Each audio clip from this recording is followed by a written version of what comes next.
محمد صلی اللہ علیہ وسلم غار شور میں جمعہ، سنیچر، اتوار 3 دن ٹھہرے۔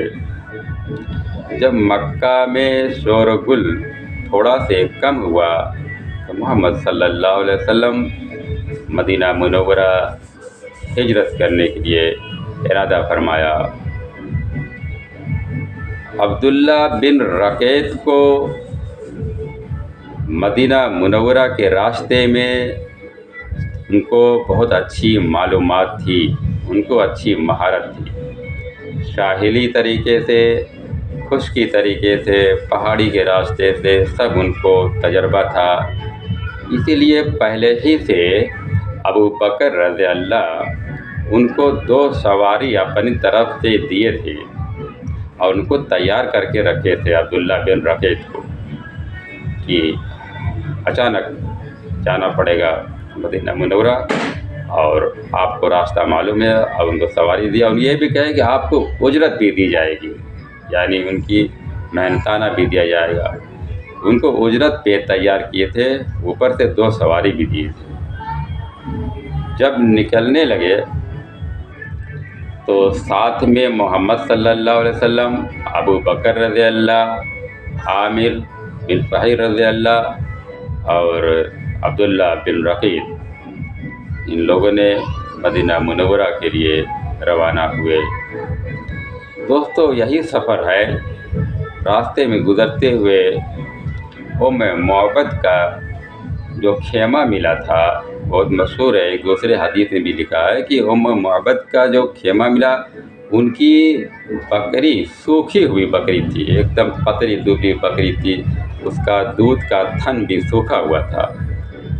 لیکن محمد صلی اللہ علیہ وسلم معبد سے اجازت لیے اور اس بکری کے تھن سے دودھ نکالا۔ محمد صلی اللہ علیہ وسلم دودھ نکالے تو اچھا خاصا دودھ نکالا اور سب لوگ کو پیٹ بھر کے پیے، شیر ہو کر پیے، اور دوبارہ پھر دودھ نکال کر معبد کو دے دیے، اور پھر وہاں سے کچھ آرام کر کے پھر وہاں سے دوبارہ پھر مدینہ منورہ کے لیے سفر پہ روانہ ہو گئے۔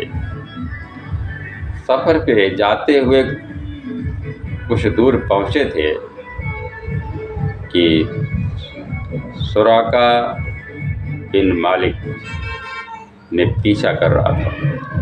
اصل میں سراقہ نام کا جو کفار تھا مکہ کا، وہ پیچھا اس لیے کر رہا تھا کہ بڑے بڑے مکہ میں کفار جو ہے، کافر لوگ جو ہے مکہ میں، وہ اعلان کیے تھے کہ محمد صلی اللہ علیہ وسلم کو جو گرفتار کرے گا اس کو انعام میں 100 اونٹ دیے جائیں گے۔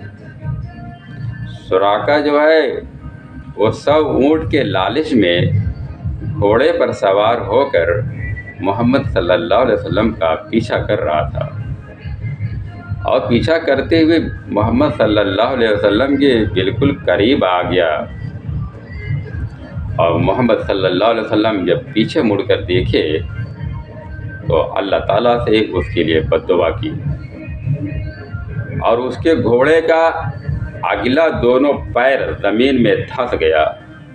ٹھیونا اتنا دور، یہ جو ٹھیونا ہوتا ہے نا پیر کا، اتنے دور تک زمین میں اس کے گھوڑے کا دونوں پیر آگے کا ٹھیونے اتنے دور زمین میں دھنس گیا۔ پھر وہ حیران ہو گیا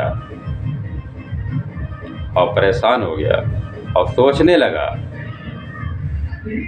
اسی وقت اس نے محمد صلی اللہ علیہ وسلم سے معافی مانگی اور یہ شرط رکھی، یہ اس نے قبولا خود اپنے منہ سے سراقہ نے، کہ اللہ کے رسول آپ ہمیں پہلے جیسے حالات میں کر دیجئے، ہم واپس چلے جائیں گے، اور جو بھی آئے گا آپ کا پیچھا کرنے کے لیے، کفار کے مکہ والے کفار جب آئیں گے آپ کا پیچھا کرنے کے لیے، ہم ان کو بھی روک دیں گے، لیکن ہم کو ہمارے گھوڑے کو صحیح کر دیجئے۔